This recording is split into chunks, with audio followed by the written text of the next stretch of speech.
Bonsoir à tous, bienvenue sur le plateau Equinox Soir, votre décryptage quotidien de l'actualité de lundi à vendredi, 19h, 21h, 18h, 20h, GMT. Entre le 19 mars 2021 et le 24 mars 2021, la vie du professeur Charlemagne Messanga Nyamding a véritablement basculé. De l'arrêté ministériel du ministre de l'Enseignement supérieur relevant le professeur titulaire des universités de ses fonctions de chef de département de l'intégration et de la coopération pour le développement à l'Institut des relations internationales du Cameroun le 19 mars, à l'installation et suivi de la passation de service entre son remplaçant et lui le 24 mars, le professeur Messanga Nyamding va apprendre qu'il est mis à la disposition de l'annexe de la faculté des sciences juridiques et politiques de l'université de Ngaoundéré à Garoua. L'enseignant apprendra également qu'il est transféré ainsi que son dossier professionnel à l'université de Ngaoundéré. Évidemment, le transfèrement de cet enseignant, bon client des médias, mais malheureusement considéré par ses camarades de parti comme un trublion, continue de faire les gorges chaudes. Excusez-moi. Les débats restent donc alimentés dans les chaumières sur les réelles motivations de ce transfèrement loin de la capitale Yaoundé. Un autre qui a fait les frais de la vision de l'université de Jacques Famendongo, c'est Maître Agbo Congo Bala. Depuis, il ne fait plus partie des effectifs de l'université de Buea depuis le 6 mai 2020.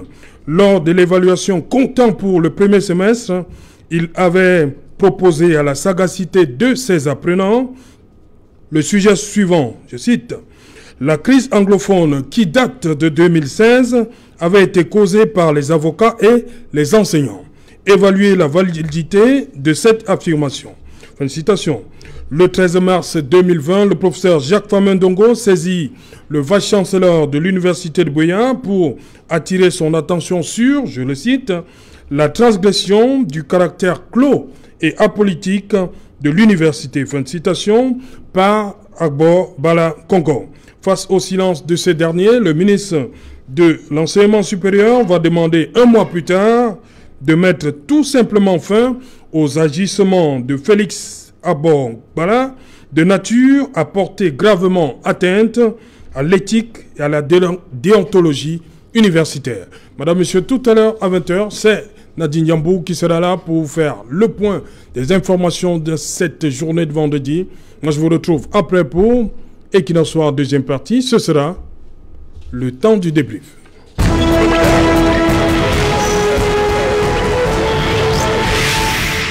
Politisation des universités, faut-il s'en inquiéter? Pour en parler, nous avons invité un plateau ce soir, Eric Yambi. Bonsoir Eric. Bonsoir aux copanélistes et bonsoir également aux millions de téléspectatrices et téléspectateurs qui vous suivent en ce moment. À côté de vous, Jonathan Batenguene, bonsoir. Bonsoir Serge Alain, bonsoir à tous les habitants de la capitale économique, bonsoir à tout le Cameroun, particulièrement bonsoir à un enseignant qui est très proche, Monsieur Jean-Didier Vendi, qui est également un ami, et à sa petite famille. Voilà. Dr. Marc-Anthony Akumbo, you're welcome. Thank you very much, Serge Alain, and I want to say good evening to all our panelists and to the fellow viewers of this wonderful TV station. And also I want to greet my younger brother, Gambom, Hosea, and my wife and kids, and to many Cameroonians watching at this particular hour. Dr. Luzin Somba, bonsoir, bienvenue. Bonsoir Serge Alain, bonsoir à tous vos nombreux téléspectateurs. Permettez-moi de saluer toutes les commerçantes du marché de Deido qui ont, mercredi dernier, installé le fan club Dr. Luzin Somba et Equinox Soir. Ils ne font que les commerçantes.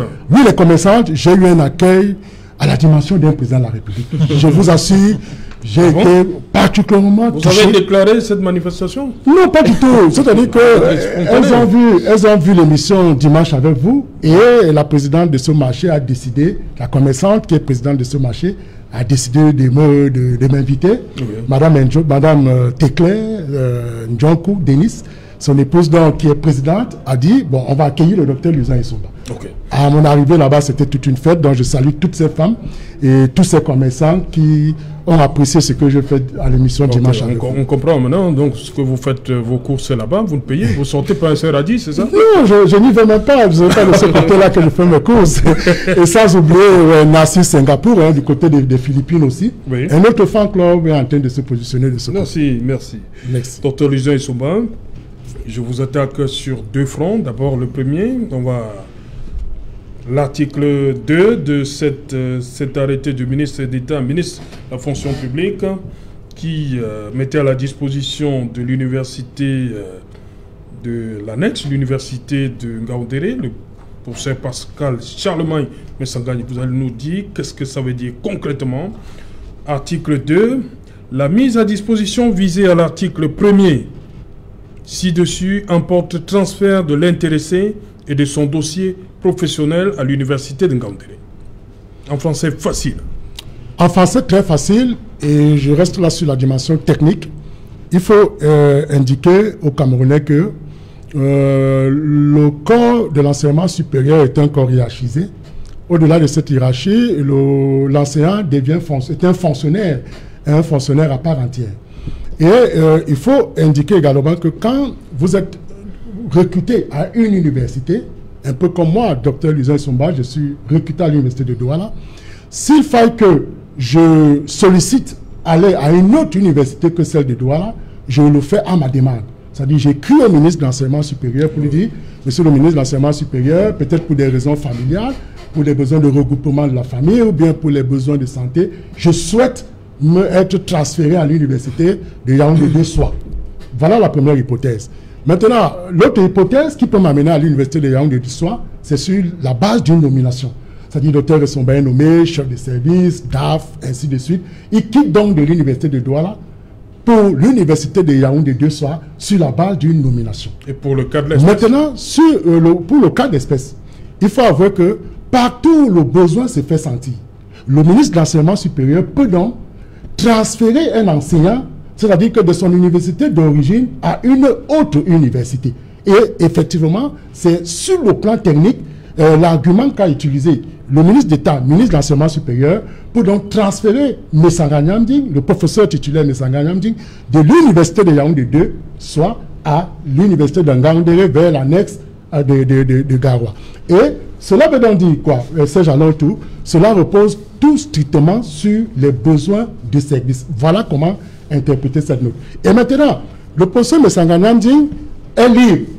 S'il veut, il prend le poste, et c'est le conseil que je lui ai donné en tant que petit frère, en tant que le petit docteur, j'ai conseillé à l'aîné d'aller prendre le poste parce que le ministre de l'enseignement supérieur a estimé qu'il y avait peut-être certainement une nécessité de service à Garoua ou à Ngaoundéré. Subitement, comme Subitement. Ça? Peut-être, on va y revenir sur des aspects politiques sur lesquels je ne voulais vraiment pas entrer. Maintenant, il est aussi libre. S'il estime qu'il s'agit d'un transfèrement, c'est-à-dire que fondé sur une sanction déguisée, il a donc la possibilité, puisque nous sommes dans un état de droit, d'engager les différentes voies de recours. C'est un publiciste, je ne lui enseigne rien, il est professeur titulaire, il connaît quelles sont les voies de recours qu'il faut engager pour justement être restauré dans ses droits. S'il estime que c'est un transfèrement qui débouche sur une sanction disciplinaire déguisée, il a donc cette possibilité, justement, de refuser, ou du moins pas de refuser, d'engager des voies de recours en saisissant d'abord le ministre de l'enseignement supérieur, auteur de l'acte. Si le ministre conserve 3 mois sans lui répondre, on appelle ça un rejet implicite, ou bien s'il lui répond, mais de manière négative, ça s'appelle un rejet explicite, et après les 3 mois, le professeur Messangani Nding est donc en droit de saisir le juge administratif pour demander l'annulation de son transfèrement. Et rester à l'IRIC. Voilà, et de rester à l'IRIC. Ok. Quelqu'un a une réaction avant, peut-être pour ajouter sur cette question? Non, just go ahead. Ok. Bon, je reste encore avec vous, docteur Luzin Issoumba. Vous avez eu cours aujourd'hui? Oui, j'ai un cours, je sors d'un cours intitulé « Les institutions administratives et la décentralisation au Cameroun ». Ok, ça c'est bien, Dr Louison Izoma. Comment se vit la politique dans nos universités? Serge, la question que vous posez est... Est-ce que le milieu universitaire est politisé? Oui, la question que vous posez mérite justement d'engager une approche critique, une approche prospective en vue de la refondation de notre université. Effectivement, on ne peut pas parler d'université sans parler de politique. Oui. Parce qu'en réalité, l'une des fonctions, ou du moins parmi les différentes fonctions de l'université, il y a la fonction scientifique, pédagogique, sociale, la fonction de communication, mais aussi la fonction politique. Parce que vous savez que c'est au sein de l'université que se conçoivent les idéologies de l'appareil même de l'État et surtout de la formation des sociétés telles que les sociétés civiles.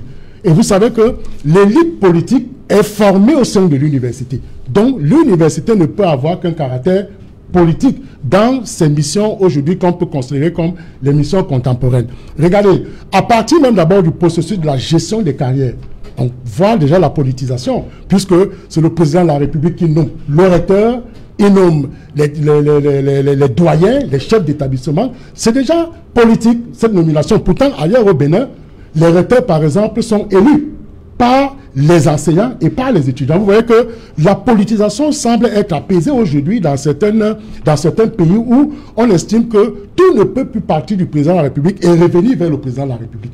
Donc il faut davantage apaiser. Et maintenant, le dernier problème que vous posez, c'est que qu'il faille relever ceci. L'universitaire ou l'enseignant-chercheur fait front à 3 problèmes. Le problème de la rémunération, les problèmes de conditions de vie et surtout donc l'exercice de nos libertés académiques. Par exemple, l'affaire Abobala, c'est une question d'exercice de nos libertés académiques. Oui, on va revenir. Voilà. D'abord, Eric Yombi, le ministre, je me souviens bien, on était encore au lycée à l'époque, le ministre de l'enseignement supérieur à l'époque, Titus Edouard, je crois que c'est lui qui a cette... quand le ministre, le professeur...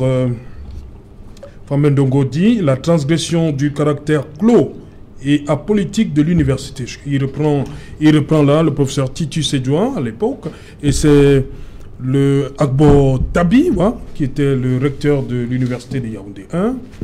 Il disait aussi que l'école, la politique aux politiciens, l'école aux écoliers, et que l'université doit rester un endroit clos et apolitique. Est-ce que c'est faisable, c'est imaginable? Déjà, il faut qu'on se rappelle que lorsque nous parlons de l'université, qui porte une forte empreinte du politique, il y a un terme qui sera adéquat d'utiliser, fidélisation. Oui.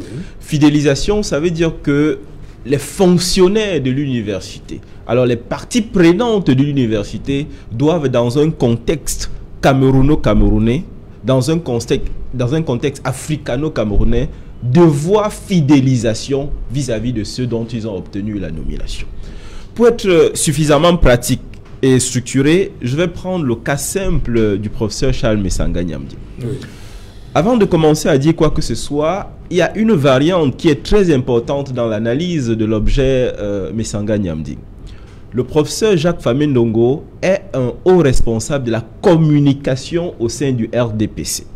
Et je pense que c'est lui qui avait demandé aux différents communicants du RDPC de ne plus se retrouver sur les plateaux. En français facile, ça voudrait dire que le professeur Messanga Nyamdi a été irrévérencieux. Oui. Il a été irrévérencieux à l'égard de son camarade politique qui est en même temps ministre de l'enseignement supérieur. Ça veut dire qu'entre les deux hommes, il y a déjà un contentieux qui s'est créé. Et il y a un autre élément très important concernant le RDPC, c'est la question de la réforme du RDPC. Jusqu'ici, le RDPC a brillé par sa profonde rugosité à tuer toute dynamique réformiste à l'intérieur du RDPC. Et le professeur Messanga Nyamdi ne se cache pas en disant que le défunt Ateba Yene et lui incarnaient évidemment cette réforme, ce renouveau du RDPC. Et l'exemple que nous pouvons prendre pour montrer à quel point le RDPC a tué toute tentative de réforme à l'intérieur de son parti, c'est le cas Mila Assouté. Je vous rappelle que Mila Assouté vit aujourd'hui en exil pour avoir notamment commis un ouvrage concernant évidemment, n'est-ce pas, la réforme à l'intérieur du RDPC. Alors, si je m'arrête déjà à ce niveau, nous comprenons très bien qu'en réalité, il y a plusieurs problèmes. Le professeur Messanga Nyamding, à lui tout seul, concentre en réalité une pluralité de problèmes, mais l'occasion a été donnée au coupeur de tête qu'est Famé Ndongo pour régler évidemment un problème qui était déjà profondément latent. Ok. Voilà. Macantoni, l'intitulé du cours que dispensait Agbo Bala, c'était Histoire politique et constitutionnelle du Cameroun. Et l'évaluation, c'était celle-ci, la crise anglophone, qui date de 2016, avait été causée par les avocats et les enseignants. Évaluer la validité de cette affirmation. Pour le professeur Jacques Famé Ndongo, ministre de l'Enseignement supérieur, il y a eu transgression du caractère clos et apolitique de l'université. Pour quelqu'un qui a subi cette crise comme Agbo Bala. Going back to that particular issue, when you look at that communique that was, I should call it a communique, that the Minister of Higher Education actually released, you get to feel at times that there is a lot of politics that is being involved in the whole issue, because he is a lecturer on political history, and being a lecturer on political history means that he could bring issues that were so alive in the landscape of Cameroon. And being one of those individuals who was actually, let me use the word, an agent, or maybe say he was one of those who was in the field when it comes to that. And being a lecturer in the University of Buea, I don't see any reason why he should not bring a question like that. Is Cameroon not undergoing a political situation? It is. And so it was just a normal thing for him. I don't think he went out of the norms of the institution itself. But I want to also look at it like, considering the fact that Agbo Bala was one of those persons who was sitting, I think, in the consortium with the Minister of Higher Education in Bamenda, I should say that, there was something behind. I think he was out to say, okay, I'm going to pay you back on your coins. And so he used his position as a political authority to nail him, who was just a lecturer in the University of Buea. Because I don't see a problem with the question he said. The question falls in line with the course he is lecturing. The crisis is not something that should not be spoken of. The crisis is something that should be spoken of and should be solved. And I think that was a means, because if we look at it, university milieu is a milieu where we give students opportunity to bring solutions to problems. And to ask those students the cause, who are those who actually were involved in the causing, were the base of that, who caused it, is not a problem.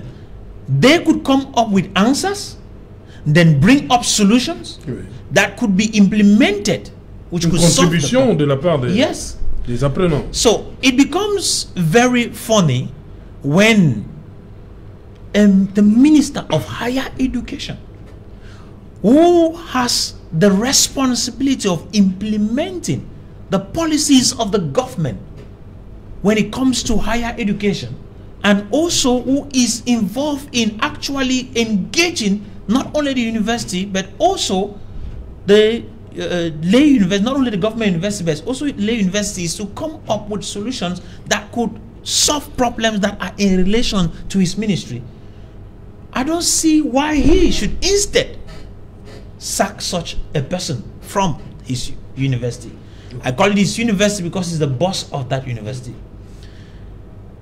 I look at it like paying back somebody on his coins. I look at it like, okay, this is punishment. I look at it like, okay, this guy stepped on my toes and I need to show him who I really am. That is the way I'm looking at it. Because you can't find any problem with what he did. And when you look at it, going back to the 1993 laws, you discover that it was not respected. It wasn't respected. You don't just come up and use one situation and then you drive out somebody from lecturing. He has been lecturing in that university since 2015. And he was sacked out in 2020. That's 5 years. The question is, do you think that Agboola actually was lecturing there because he needed the job? No. He was already a lawyer. Yes. In he's part of the bar of Cameroon. Yes. And Cameroon bar, already having a job that he believes that was feeding him. He has worked with international organizations, and that gave him experience enough. Because at times, you know, when I read the communique, I saw some very funny reasons why they thought he should not be a lecturer. Some claim that the person who even wrote it claimed that he is not qualified to be a lecturer. Such a person with vast insight, with vast experiences, working with international organizations, should have the capacity to actually lecture. And who was he lecturing? Third-year students in the university.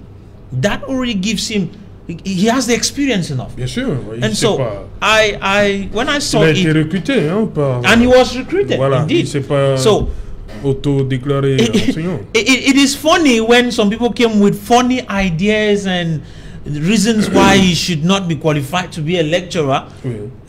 When I saw it, I asked a lot of questions, and I feel disappointed that our institutions are being politicized. I know Dr. Esomba actually said that our institutions are already practically political, but I want to say our institutions are supposed to remain neutral when it comes to politics. It is true that we have the minister, he's nominated.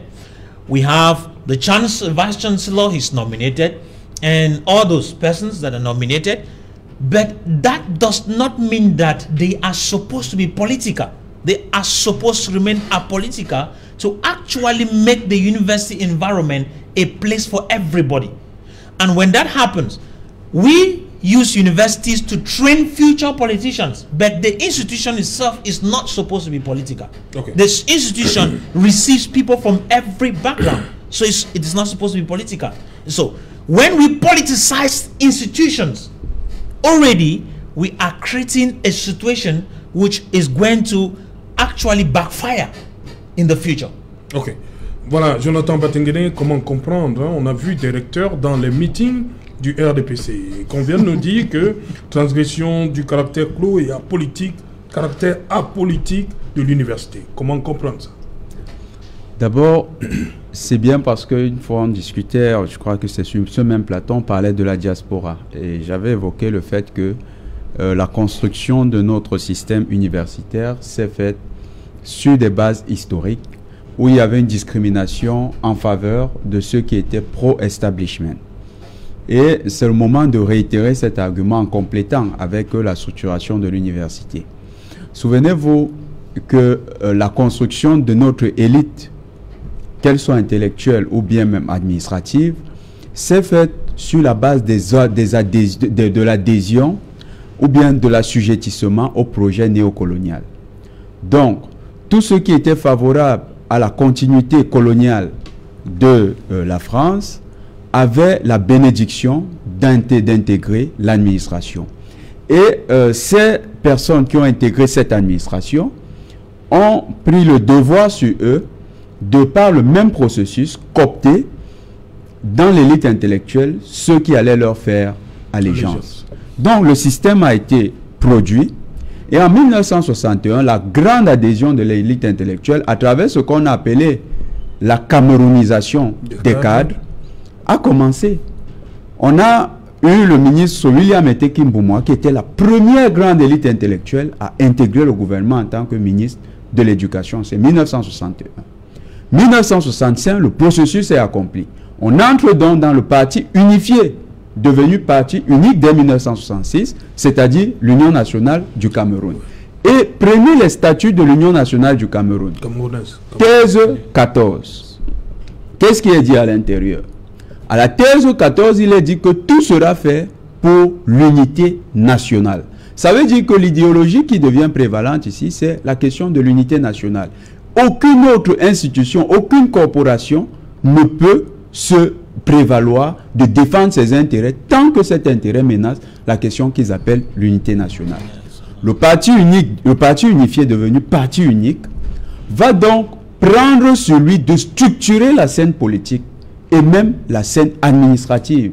C'est ainsi que les intellectuels vont être inféodés au parti unique et ces intellectuels doivent prêter allégeance au parti unique et unifié devenir parti unique pour avoir une place dans l'administration. Le RDPC étant donc une excroissance ou du moins un héritage de l'UNC, la pratique va être perpétuée par les élites qui représentent aujourd'hui le RDPC. Et ce à quoi on assiste, Eric a tout à l'heure touché le problème du doigt. C'est qu'on a l'aile réformatrice du RDPC qui a trouvé un représentant illustre en la personne du professeur Charlemagne Messanga Nyamdi, qui se retrouve dans les postures, on va dire comme ça, athébaïniennes, qui sont des postures très iconoclastes, qui rompent avec ce système que je viens de décrire et qui proposent, je pense, c'est humblement que je le dis, qui propose une vision populaire d'un RDPC qui rejoint les aspirations du peuple camerounais. Et ça n'arrange pas l'aristocratie qui s'est constituée au sommet. C'est une aristocratie qui est très intellectuelle. Parce que regardez, que ce soit à la présidence de la République ou dans les ministères, c'est rien que les intellectuels qui s'y retrouvent. Ou du moins la majorité. Vous regardez, c'est le niveau au moins master qui côtoie la haute élite. Donc, c'est les intellectuels. Et cette élite intellectuelle supporte mal que quelqu'un qui est issu de ces rangs devienne une sorte d'individu subversif.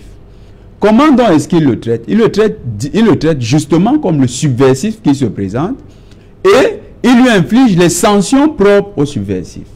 Mais dans le cas d'espèce, il y a une lecture qu'on devrait éviter. C'est de voir le Nord, le septentrion, comme étant un élément de sanction. Comment faire pour ne pas voir ça comme ça? Pourquoi? Parce que le Cameroun étant un pays uni, un pays divers, le septentrion fait partie de la diversité du Cameroun. Le septentrion reste dans l'espace du Cameroun.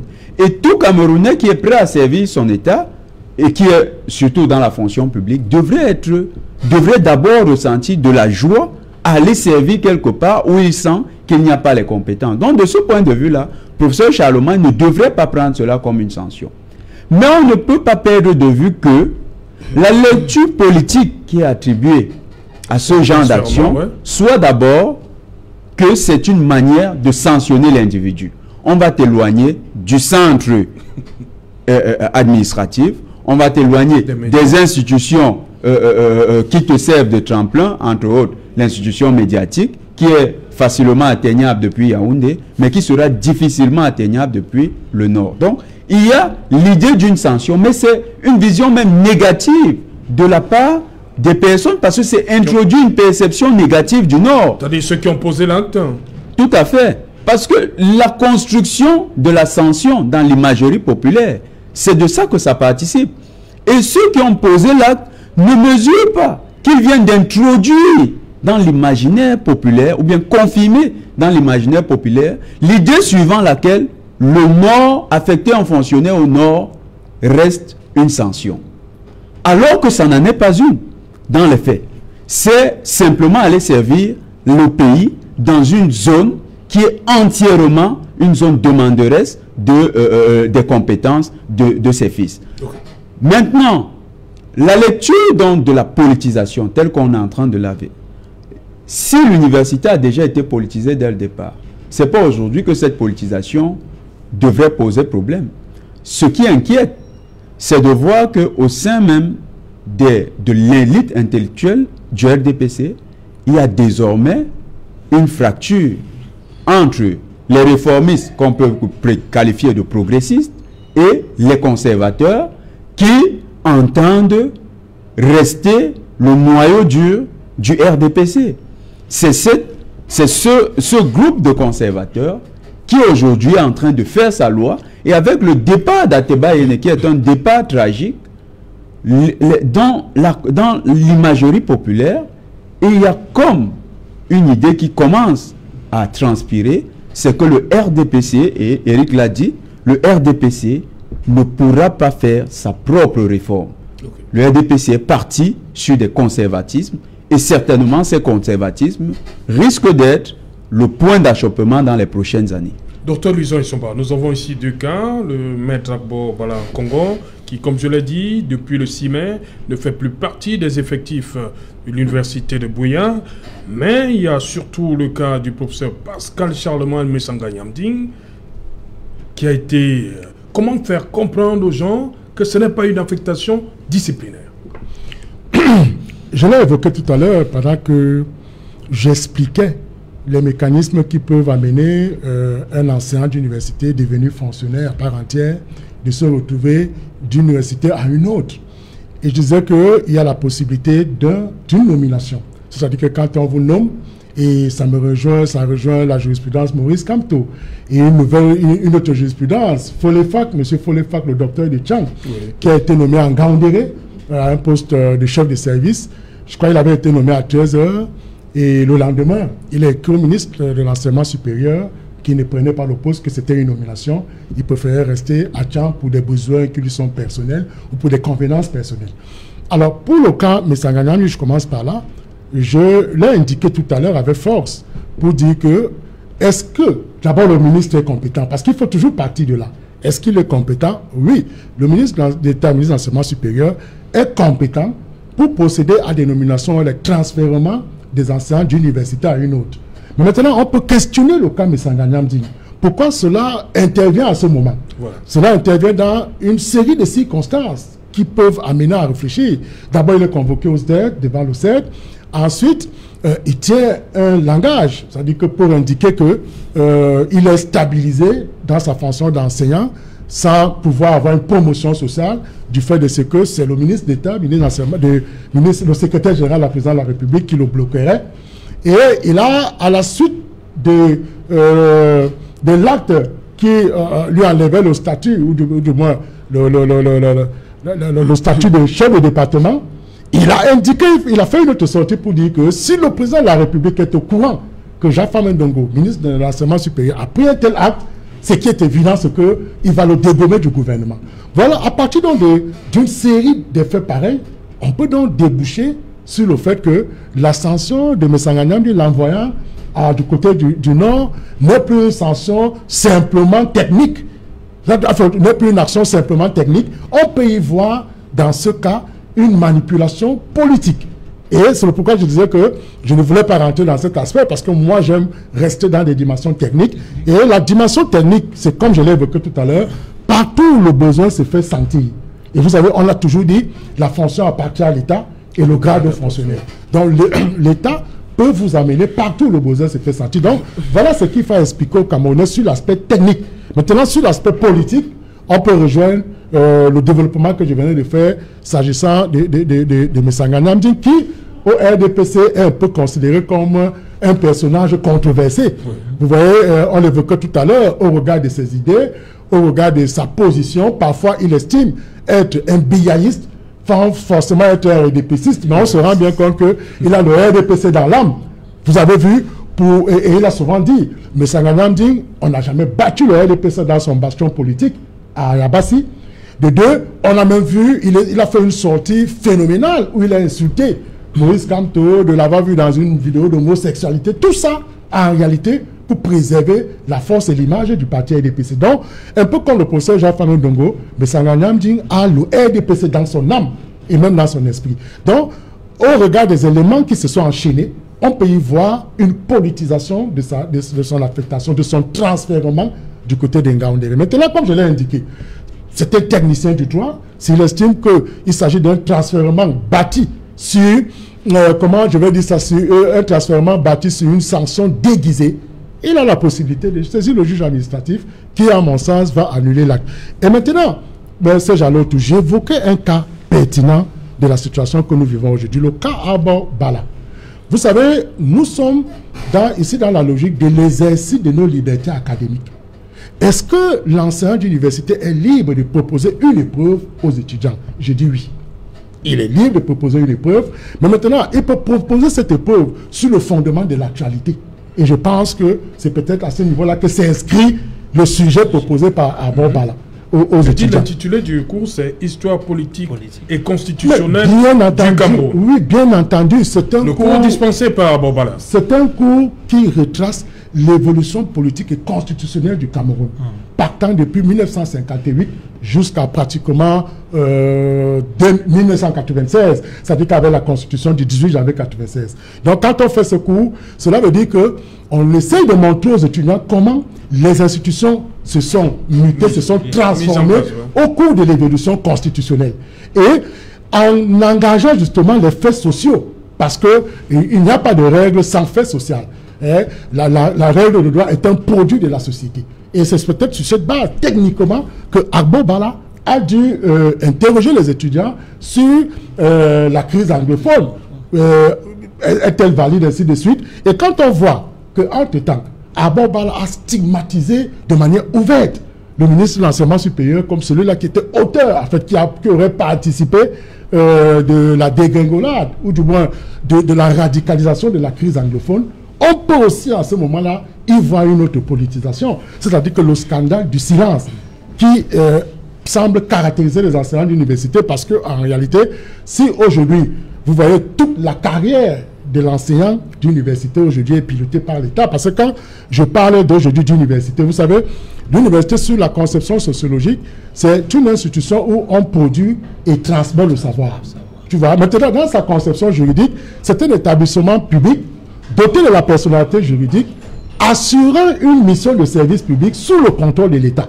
Ça veut donc dire que, tout à l'heure, on ne peut donc pas parler d'université sans parler de politisation. Je prends un autre cas. Le Conseil de l'enseignement supérieur qui s'est tenu en 1974. Il y a une résolution qui indique que les étudiants, les enseignants-chercheurs doivent faire la politique. Nous, par exemple, nous sommes à la faculté des sciences juridiques et politiques. Donc on ne peut pas dire que l'université doit être apolitique. Pas du tout. C'est-à-dire qu'aujourd'hui, je venais de vous citer les fonctions fondamentales de l'université, et il y a la fonction politique qui est insérée dedans. Donc c'est pour dire qu'on doit faire très attention. Et aussi, c'est ce qu'Anta Diop qui disait, chers enseignants d'université, si vous voulez améliorer votre statut, faites la politique. Si vous ne faites pas la politique, vous mourrez pauvre. Et c'est un peu le cas aujourd'hui. Éric Yombi, vous avez évoqué un aspect, vous avez parlé du professeur Jacques Famendongo. Est-ce que c'est l'enseignant qu'on a sanctionné ou c'est le biaïste pur? Avant de répondre à votre question, j'aimerais compléter ce que Jonathan a brillamment exposé. Et j'ai utilisé un terme avant mon propos, le terme fidélisation. Il faut qu'on soit d'accord sur le fait qu'avec les campagnes récurrentes de subversion au sein des universités au Cameroun, plus que jamais, les autorités politiques et administratives ont pris les devants en s'assurant que cette fidélisation devrait être effective. Parce que bien entendu, lorsqu'il y a des mouvements au sein de l'université, ça ne fait jamais bonne presse. Le deuxième élément, c'est évidemment la réforme de 1993. Cette réforme de 1993, évidemment, a donné l'occasion à l'autorité administrative d'avoir la mainmise sur l'université et les universitaires, notamment au sens de la nomination. Alors, ces deux éléments étant pris, on comprend aisément qu'il y a une profonde intrusion du politique dans les universités. Maintenant, pour répondre à votre question, moi je pense que c'est le biaïste, en même temps l'enseignant, qui a été sanctionné. Il faut bien comprendre que lorsqu'on assiste à une sanction... Affectation disciplinaire dans la suite? C'est une sanction.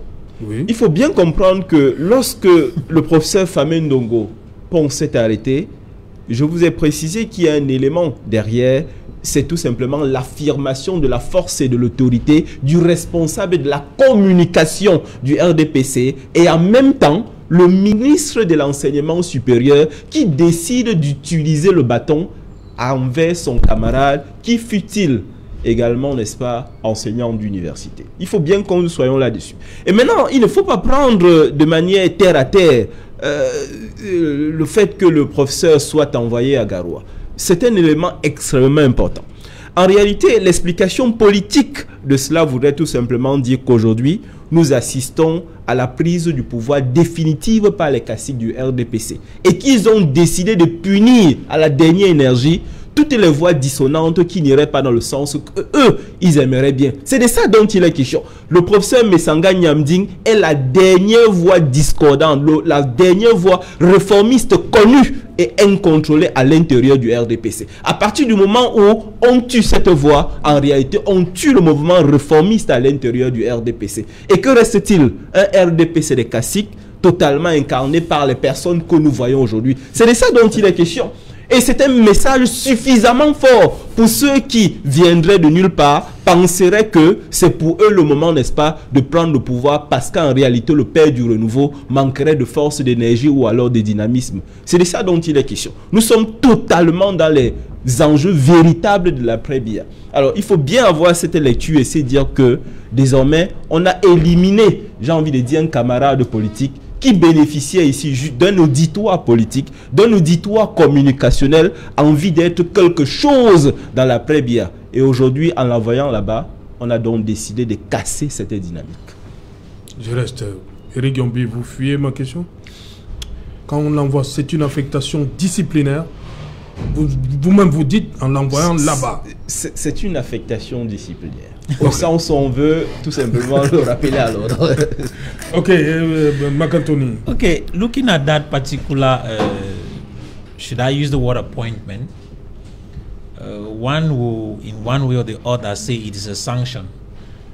But as Dr. rightly said, Dr. Sumbasait said, I think it is but normal that he should be appointed to anywhere in the country. Oui. Because if we are talking of Cameroon and talking of universities, his services are needed anywhere in the in any university where he's appointed, he is supposed to take service. But coming back to look at the issue of why was he sent to Ngaoundéré, that is where yes, to Garoua, beg your pardon. That is where we now have an issue. Was he sent there because they wanted to punish him? Was he sent there because the university needed his services? If the university needed his services and they sent him there, then it is a good appointment. But being the head of department, then being sent there, have they made him a head of department there, or did they raise his position higher? Then that will also be a sanction in disguise because they have demoted him. Yes. In one way or the other, that's demotion. So it is a sanction indirectly. And then apart from that, why should we consider that Maroua, sending him to Maroua is supposed to Garoua. Sending him to Garoua. You see, I'm dancing between Garoua and Garoua. Sending him to Garoua, why should we consider that sending him to Garoua is a sanction? We can go back, look at the various activities. C'est ceux qui ont pris l'acte. C'est ceux qui ont pris l'acte qui. Looking at the various activities that happened before his particular, in quote, appointment, gives us reasons to want to think that he has been sanctioned. When you look at the fact that he had come out and made a public declaration that in school, while lecturing to his students, which is on camera, that they are ministers who are homosexuals. C'est une vieille vidéo. Yes, such a thing. Those are things that come up. You go look at that. Then you look at issues like, okay, he says he questions the reason why he has not been promoted. You look at that, you want to go back into it, you look at the reason, he points a finger to the Secretary General at the presidency. He points a finger. That already is like stepping on toes. And being in a party which is the party in power already calls for attention. And so, in one way or the other, we want to say, okay, might be they removed him from there because he has been speaking too much. and attending TV programs where he airs his ideas contrary to even those of party. So when you look at that, it's like he has been sanctioned. Okay. But the question I wanted to answer here is, why send him to Garoua? It seems as if we are saying that Garoua is not part of Cameroon. Okay. It seems as if we are saying that Garoua is, in fact, the people of the north seems to be in a bush.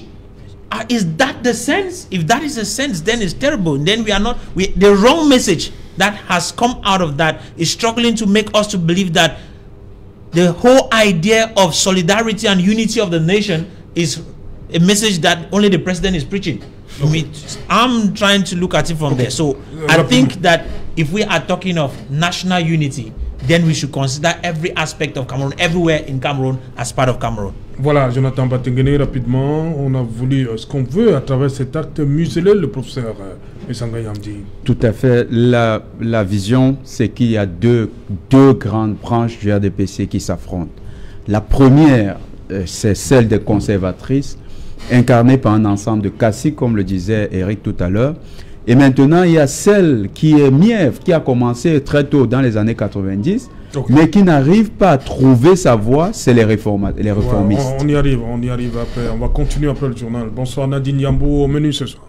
Bonsoir, c'est Alain Autou. Bonsoir également à vos invités. Ce soir, au journal de 20h, nous parlerons de cette descente des gouverneurs des régions de l'Ouest et du Nord-Ouest sur le site de l'effondrement de la route reliant Babadjou à Bamenda. Donc, malgré le rétablissement de cette voie, les populations s'inquiètent de l'état de dégradation de cette route depuis de nombreuses années. Également, ce soir, aux 20h, nous reviendrons sur la décision du ministre des Enseignements secondaires, Nalova Nyonga, donc ordonné ce jour la réintégration des 14 élèves exclus au lycée de la région du Sud après des vidéos obscènes tournées il y a quelques semaines.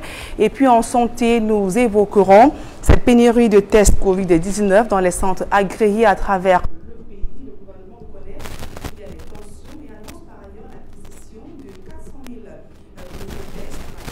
Nous avons reçu un appui de Voilà, madame, monsieur, c'est dans l'essentiel du journal de Nadine Yambou. Dans un instant, on se retrouve après pour Equinox Soir, deuxième partie.